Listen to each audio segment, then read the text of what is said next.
Moving back in with your parents right now doesn't sound like such a bad idea. I don't know how to say this without sounding terrible, but you're the worst guidance counselor ever. Lose a scarf. Freak. I really just cast my heroes and my friends.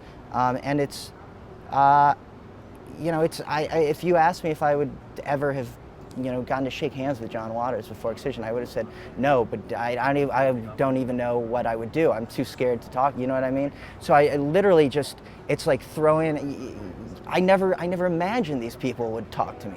I never imagined this asshole would talk to me. You understand what I'm saying? So it's like, I'm very lucky. I'm very, very lucky. We're lucky to work with you, man.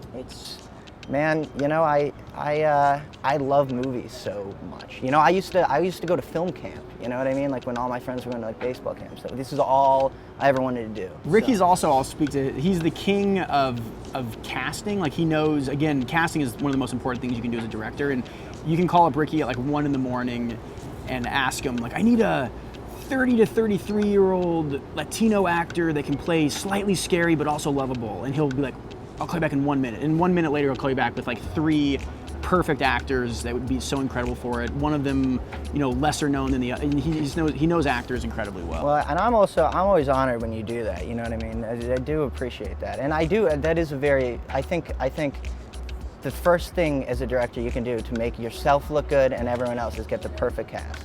Okay, because there are 2 things that you really can't get away with.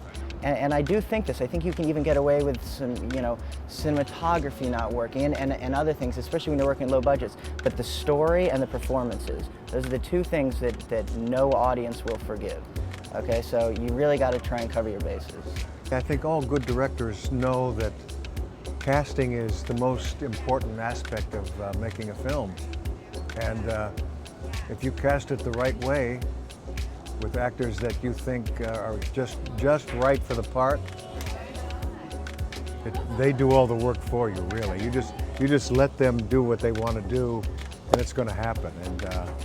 And that's the way Ricky did it, and that's the way he cast us, and it all happened just the way you saw it. I've experienced it firsthand. I used to see ghosts regularly, and then just suddenly it stopped. Sounds like you have an amazing gift. Why don't you pursue a career in the paranormal?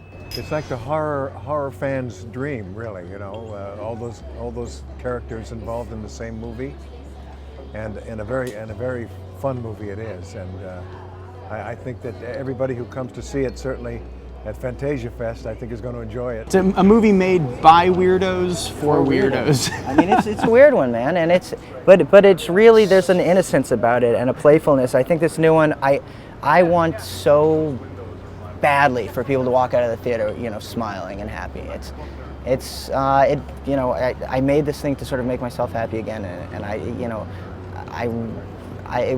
nothing would make me happier than to make a few other, you know, nutcases out there, you know, smiles. Your father gave the skeleton to me. That makes it a donation. But it doesn't belong to you. There's nothing I can do to help persuade you? Him. What about him? What about me?